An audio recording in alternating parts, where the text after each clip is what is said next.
মেয়েদের অল্প বয়সে বিয়ে হলে এই সতীচ্ছেদ পর্দাটা চিড়ে যায়, তখন রক্তপাত হয়। সেহেতু এটা ভয়ের কোনো কারণ নেই, এটা স্বাভাবিক কারণে কয়েকদিন পরে এটা ঠিক হয়ে যাবে। দ্বিতীয় যে কারণ সেটা হলো শুষ্ক যোনিপথ, অর্থাৎ ভ্যাজাইনাল ড্রাইনেস। হরমোনাল পরিবর্তন, মানসিক চাপ বা মেনোপজের কারণে যোনি শুকনা হয়ে যায়। কারণ মেয়েদের শরীরে বিভিন্ন ধরনের হরমোন থাকে, এই হরমোনের তারতম্যের কারণে অনেক সময়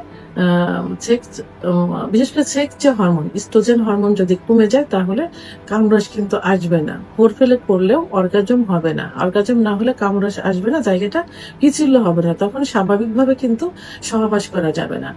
তখন সহবাস করতে গেলে অনেক সময় ঘর্ষণের কারণে সেখান থেকে রক্তপাত হতে পারে, চিড়ে যেতে পারে, ছুলে যেতে পারে এবং জ্বালা যন্ত্রণাও হতে পারে। তো এর জন্য কি করতে হবে? একজন অভিজ্ঞ সম্পন্ন ডাক্তারের শরণাপন্ন হতে হবে, ডাক্তারের চিকিৎসা নিতে হবে। হরমোনাল সমস্যা হলে হরমোন বৃদ্ধির ওষুধ দিতে হবে, যেন ইস্ট্রোজেন হরমোন বেড়ে যায়, তার সেক্স উত্তেজনা আসে। আর মেনোপজের কারণে হলেও এটাও চিকিৎসার মাধ্যমে কিন্তু এটা ঠিক করা সম্ভব, কিন্তু এটা নিয়েও ভয়ের কোনো কারণ নেই। ইনফেকশন থেকে অনেক সময় হতে পারে, এটা ব্যাকটেরিয়া, ফাঙ্গাস বা ভাইরাসের সংক্রমণ হলে যোনিক টিস্যু নরম এবং সংবেদনশীল হয়ে যায়। তো তখন যে যোনিপথের ভিতরের যে ওয়াল থাকে, ওয়ালে অসংখ্য টিস্যু থাকে, এই টিস্যুটা অনেক সময় চিড়ে যেতে পারে। তো এই জন্য কি করতে হবে? একজন অভিজ্ঞ সম্পন্ন ডাক্তারের শরণাপন্ন হতে হবে। যে ইনফেকশন আছে, অ্যান্টিবায়োটিক ওষুধ প্রয়োগের মাধ্যমে এটা ঠিক হয়ে যাবে ইনশাল্লাহ। আরেকটা যে কারণ সেটা হলো সার্ভিক্সের সমস্যা, যেটাকে বলা হয় সার্ভিসাইটিস, অর্থাৎ জরায়ুর মুখে যদি ইনফেকশন হয়, এর থেকে দেখা যায় যে পলিপ হতে পারে, ইনফেকশন হতে পারে। বিশেষ করে যাদের অনিয়মিত মাসিক, দীর্ঘদিন ধরে যাদের মাসিক হতে থাকে এবং যদি শ্বেত প্রদার অর্থাৎ লিউকোরিয়া যায় দীর্ঘদিন, জায়গাটা স্যাঁতসেঁতে থাকে, আবার যদি কেউ ডিএনসি বা এমআর করে, তাহলে বারবার যদি করে, তাহলে জরায়ুর মুখে যে ওইটা বারবার অতিরিক্ত খোঁচা দেওয়ার কারণে কিন্তু এটা সমস্যা হতে পারে। তো সেই ক্ষেত্রে একজন ডাক্তারের শরণাপন্ন হতে হবে। যে কারণগুলো, এই কারণগুলো নির্ণয় করে চিকিৎসা নিতে হবে। লিউকোরিয়া বন্ধ করতে হবে, যে এইটা সার্ভিসের মুখে যে পলিপস থাকে এইটা ঠিক করতে হবে। তা না হলে পরবর্তীতে কিন্তু সার্ভিসের মুখে ক্যান্সার কিন্তু হতে পারে। মেয়েদের শরীরে সব থেকে বেশি ক্যান্সারের জীবাণু থাকে কিন্তু স্তনে টিউমার বা লাম্প হলে এবং যোনিপথে বিশেষ করে সার্ভিসাইটিস হলে ক্যান্সারের ঝুঁকি কিন্তু বেশি থেকে যায়।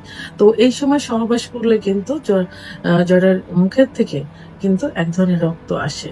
তা এই জন্য চিকিৎসা নিতে হবে। এখানে মেমোগ্রাফি, আলট্রাসোনোগ্রাম করলে কনফার্ম হওয়া যাবে যে সমস্যাটা কি, সেইভাবে চিকিৎসা নিতে হবে।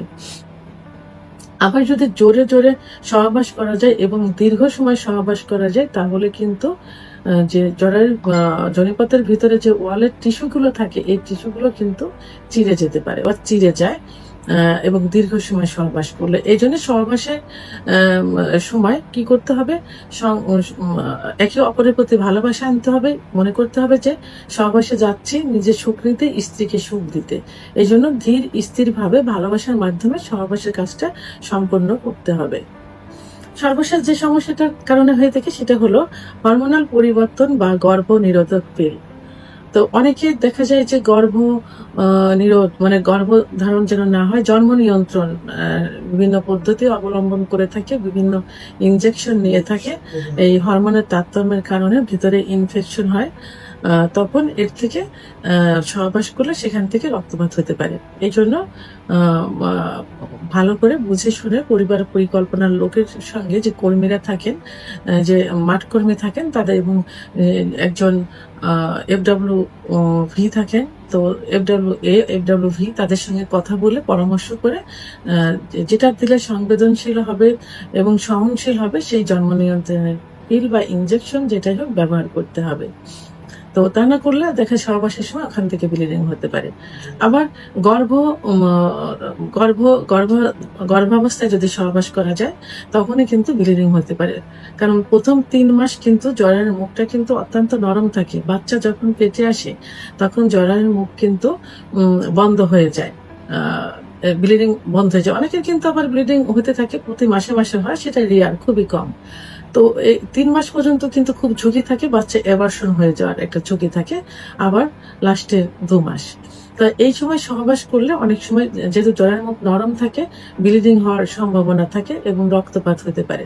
তো এই জন্য যদি এই সমস্যা দেখা যায় তাহলে অবশ্যই গাইনোলজি একজন ডাক্তারের সঙ্গে যোগাযোগ করতে হবে, একজন অভিজ্ঞ সম্পন্ন রেজিস্টারকৃত হোমিওপ্যাথি ডাক্তারের শরণাপন্ন হতে হবে এবং যতদূর সম্ভব এই গর্ভাবস্থায় সহবাস এড়িয়ে চলতে হবে। তো এখন যদি এই সমস্যাগুলো হয় তো কি করতে হবে? যখন দেখা যাবে যে অতিরিক্ত ব্লিডিং হচ্ছে তখন ডাক্তারের শরণাপন্ন হতে হবে। ব্যথা বা দুর্গন্ধ বা অস্বাভাবিক স্রাব হলে ডাক্তারের শরণাপন্ন হতে হবে। গর্ভবতী অবস্থায় রক্তপাত হলে ডাক্তারের শরণাপন্ন হতে হবে। আর স্বাভাবিক অবস্থায় যখন প্রথম বিয়ে হয়েছে, বাসর ঘরে রক্তপাত হলে ওটা ঠিক হয়ে যাবে আস্তে আস্তে, 1 মাসের ভিতরে ঠিক হয়ে যাবে। তো আসলে কোনো কিছু নিয়েই কিন্তু অবহেলা করা যাবে না, কারণ মনে রাখতে হবে যে মেয়েদের ক্যান্সারের জীবাণু কিন্তু জরায়ুর মুখে খুব বেশি থাকে। এই জন্য ঝুঁকি নেওয়া যাবে না, ডাক্তারের শরণাপন্ন হতে হবে। ভিডিওটি সম্পর্কে যদি কোনো মতামত থেকে থাকে অবশ্যই কমেন্টের মাধ্যমে জানাতে হবে। আর ভিডিওটি ভালো লাগলে লাইক, কমেন্ট, সাবস্ক্রাইব করে আমার সঙ্গে থাকুন। আল্লাহ হাফেজ।